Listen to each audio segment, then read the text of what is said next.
Não normalize essa vida sem oração. Não normalize essa vida sem a intimidade espiritual com Deus.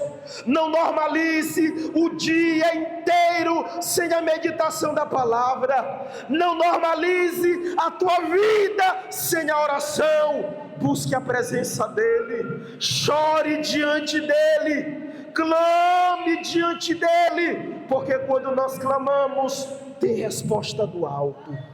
Capítulo 33, versículo de número 3, nos diz assim: clama a mim, e responder-te-ei, e anunciar-te-ei coisas grandes e firmes que não sabes. Clama a mim, e responder-te-ei, e anunciar-te-ei coisas grandes e firmes que não sabes.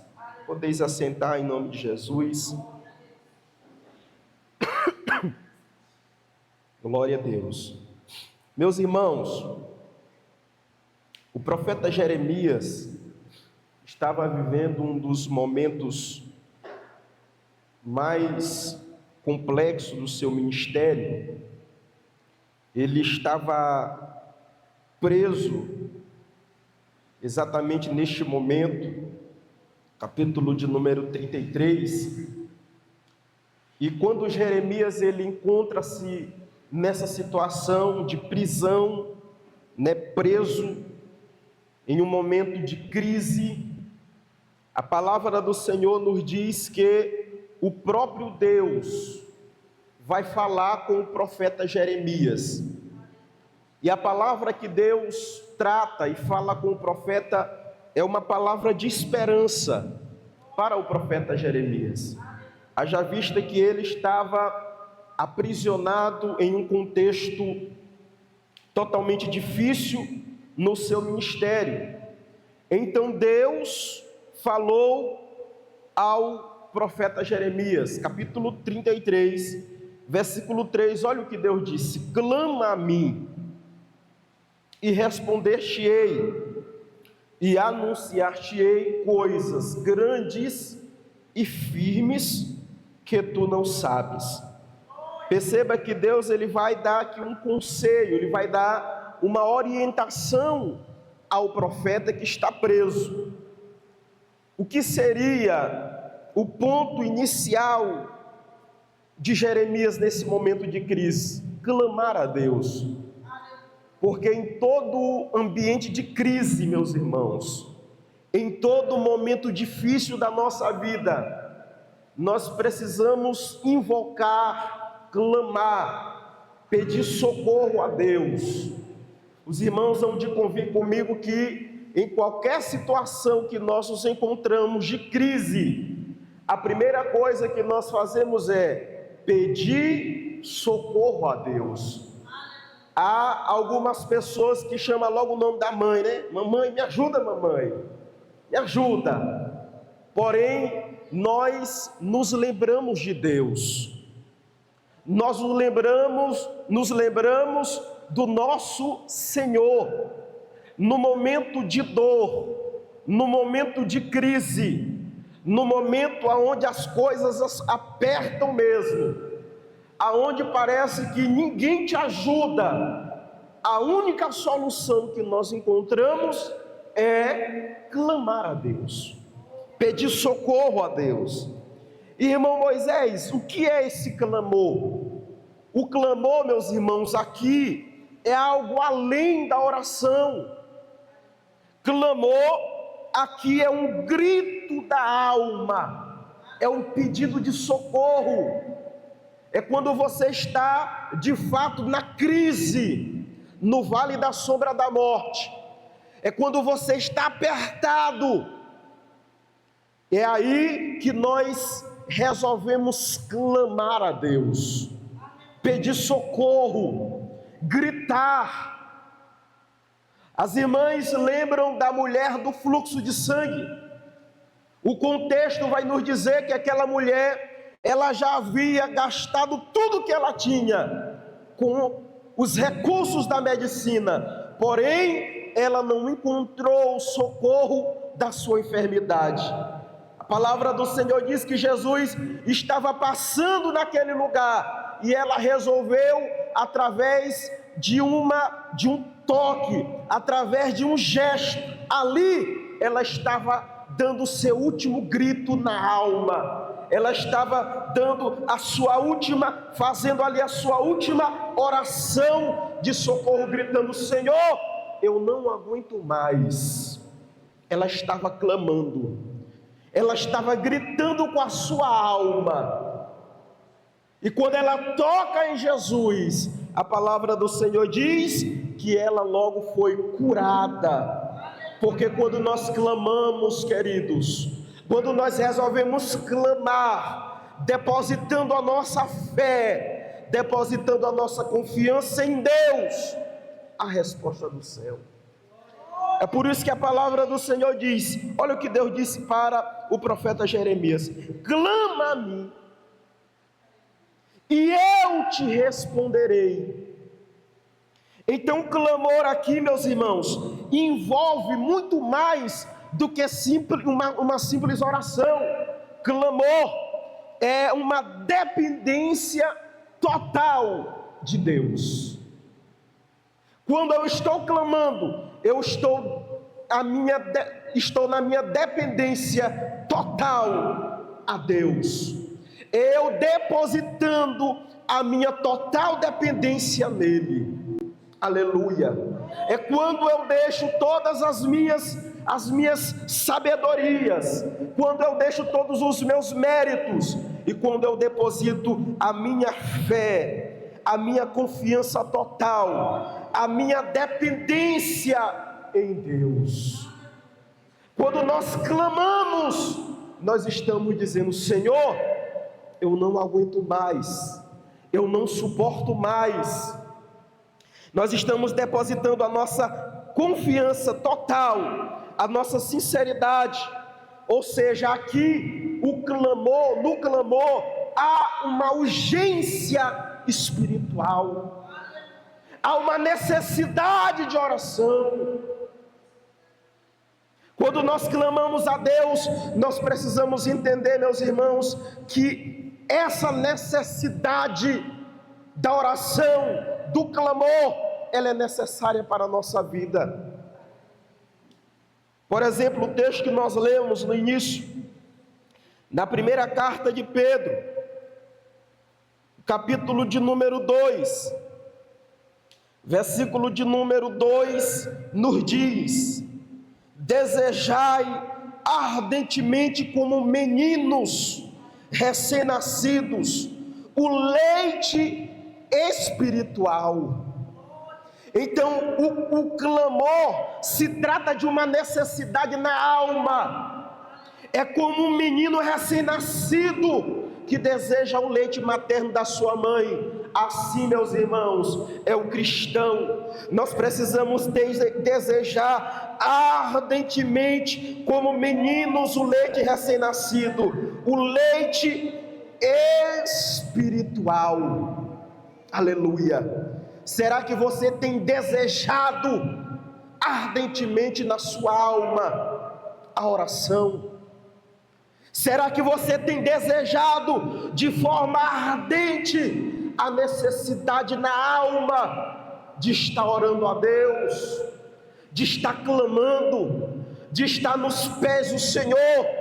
Porque quando nós desejamos, nós sentimos essa necessidade na alma. Aleluia. Nós não nos conformamos com este mundo, não nos conformamos com uma vida vazia, não nos conformamos com uma vida sem oração, não nos conformamos com uma vida sem a leitura da palavra, não nos conformamos com uma vida apática, não, mas o crente que deseja ardentemente o leite puro espiritual, aleluia, ele tem relacionamento com Deus. Então, meu irmão, minha irmã, deseje ardentemente. A criança recém-nascida, quando ela não é amamentada, ela começa a chorar.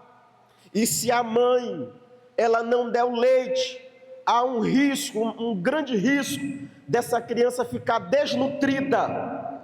E a mesma coisa é crente na igreja, crente desnutrido espiritualmente. Tem muito crente desnutrido, irmão, é desnutrido espiritual, apático, não tem nada de oração, não tem nada de palavra, não tem nada de compromisso com Deus, é desnutrido da palavra, não tem a palavra em seu coração, não tem a necessidade ardente na sua alma de estar orando.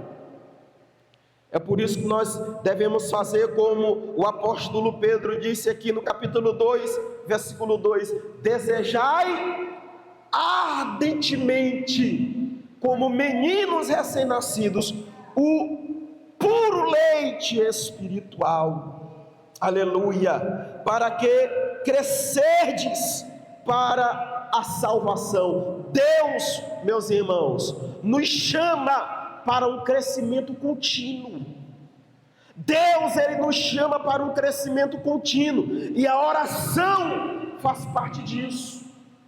A oração é essencial para o nosso crescimento espiritual. Crente que não ora, ele é um crente parado, vazio, não tem nada de compromisso com Deus. Mas quando nós temos essa necessidade na alma, nós temos uma probabilidade muito grande de crescermos espiritualmente, de pregarmos a palavra, de levarmos o evangelho a vidas que estão oprimidas, escravizadas pelos poderes malignos.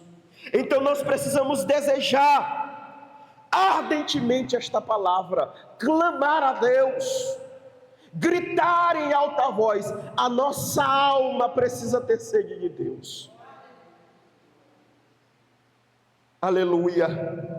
Eu sou de um tempo, meus irmãos, ainda não sou velho, mas eu ainda peguei um pouquinho o tempo aonde havia uma necessidade ardente, irmão Leilton, no coração de muitos jovens, de pregar a palavra, de serem batizados com o Espírito Santo. Eu pergunto aqui, você que está aqui que não é batizado, ainda tem esse desejo de ser batizado com o Espírito Santo? Porque há pessoas que já nem tem mais o desejo, outras perderam o desejo. Não é normal isto, meus irmãos. Não é normal nós não termos o desejo de orarmos. Não vamos normalizar isto, pelo amor de Deus. Não vamos normalizar uma vida sem a palavra, uma vida sem a necessidade de estarmos nos deleitando na presença dEle. Deus está convocando uma igreja que tem sede, uma igreja que tem fome da oração. Aleluia. Nós precisamos ter essa dependência, assim como o nosso corpo físico tem a necessidade e a dependência do alimento físico, do pão diário, a nossa alma necessita da oração. A nossa alma, se de fato quisermos ter bom relacionamento com Deus, nós precisamos ter, igreja, a necessidade na nossa alma de estarmos orando diariamente. E o clamor é algo mais profundo. Quando nós clamamos, tem resposta do céu para a nossa vida. A palavra do Senhor diz em 1 Samuel, capítulo 1, que Ana, ela fez um clamor a Deus, e Deus ouviu o clamor daquela mulher. Ana era estéril, não podia ter filhos, mas a palavra do Senhor diz que ela clamou ao Senhor com uma grande angústia, antes mesmo de receber a promessa. A palavra diz que ela dedicou o seu filho a Deus, e Deus ouviu a oração de Ana e concedeu a ela um filho, Samuel. Samuel se tornou um dos maiores profetas de Israel. Por quê? Por causa do clamor de uma mulher. O clamor de uma mulher que não podia ter filho, impossibilitada. O clamor de uma mulher estéril. O clamor de uma mulher que estava vivendo angústia na sua vida. O clamor de uma mulher que estava vivendo necessidade. E a Bíblia diz que ela orou a Deus. Ela clamou. Se você ler o capítulo 1 de Samuel, a expressão lá é clamar. Ela clamou em uma grande voz, com uma grande angústia, ou seja, com uma necessidade, uma angústia na alma. Ela clamou ao Senhor, e o Senhor ouviu a oração daquela mulher. Aleluia. Deus, Ele ainda ouve clamores. Deus, Ele ainda ouve orações. Talvez você tenha orado pela tua família, e eu preciso te dizer, continue clamando. Continue intercedendo, porque Deus, Ele ouve oração do justo, louvado seja Deus. 1 Reis, capítulo 18, a palavra do Senhor também vai nos dizer que Elias, ele estava no confronto contra os profetas de Baal. A Bíblia diz que Elias, ele clamou a Deus, para que Deus se manifestasse, e Deus respondeu com fogo do céu, consumindo o sacrifício e provando que somente Ele existe como Deus. Olhe para cá, Elias estava diante de um grande conflito com os profetas de Baal. Porém, a Bíblia diz que Elias clamou e Deus respondeu com fogo. Aleluia. Deus, Ele ainda ouve clamores. Perceba que o próprio Deus, se revelando ao profeta Jeremias, ele disse: clama a mim e responder-te-ei, e anunciar-te-ei coisas grandes e firmes que tu não sabes. Então perceba que primeiro Deus diz: clama a mim. Segundo, responder-te-ei. Então a resposta, irmãos, de Deus, ela é certa. A resposta de Deus, ela não falha. A resposta de Deus, ela ocorre no momento e na hora certa. Eclesiastes capítulo 3, a Bíblia diz que há um tempo determinado para todas as coisas debaixo do céu. Há um tempo determinado. Às vezes você pode dizer assim: irmão Moisés, mas Deus está em silêncio. Até o silêncio de Deus é resposta. É Ele te preparando.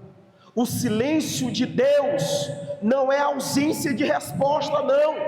O silêncio de Deus é Ele te preparando no processo. Porque quando Ele responder, tem coisa grande do céu para a nossa vida. Aleluia! Então Deus, irmãos, Ele não ignora de forma alguma uma oração sincera. Não. Olha o que Deus disse para o profeta Jeremias: clama a mim e responder-te-ei, eu vou te responder. Ou seja, Deus, Ele não ignora uma oração sincera. Deus, Ele não ignora. Se você está orando pela tua casa, espere o momento certo. Se você tem orado: Senhor, eu quero a minha bênção, espere que no momento certo as portas vão se abrir. Deus, Ele não ignora um coração sincero. Aleluia. Um coração quebrantado. Veja o que diz o Salmo de número 51, versículo 17. Olha o que o texto diz: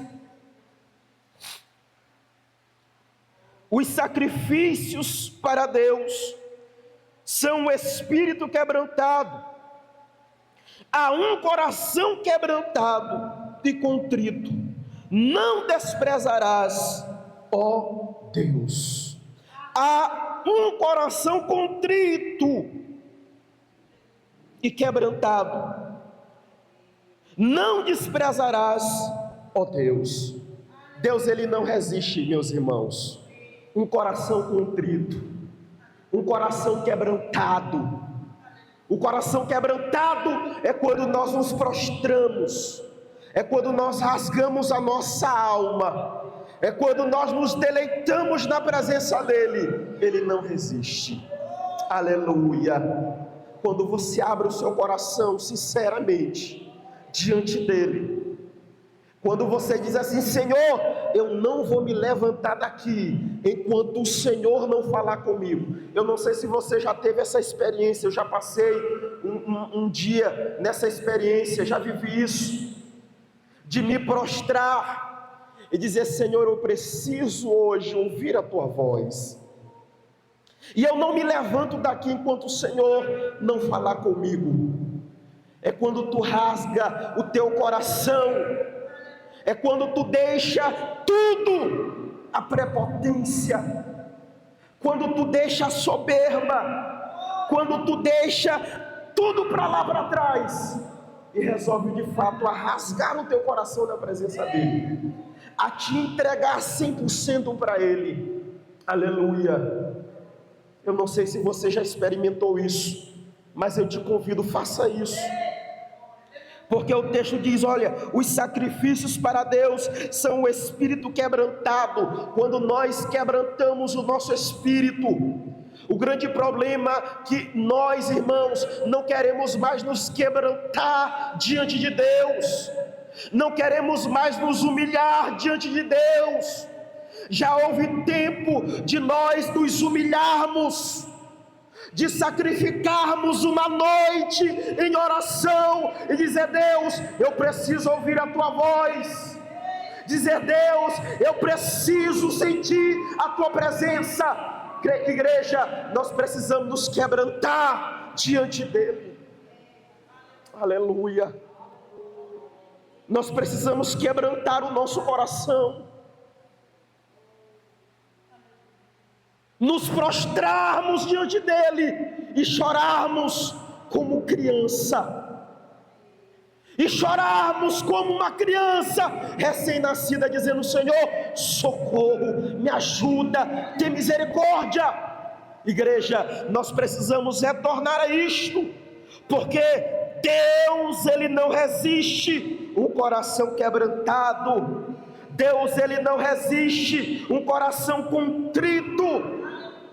Retorne, busque a presença dele, clame pela presença dele. Aleluia.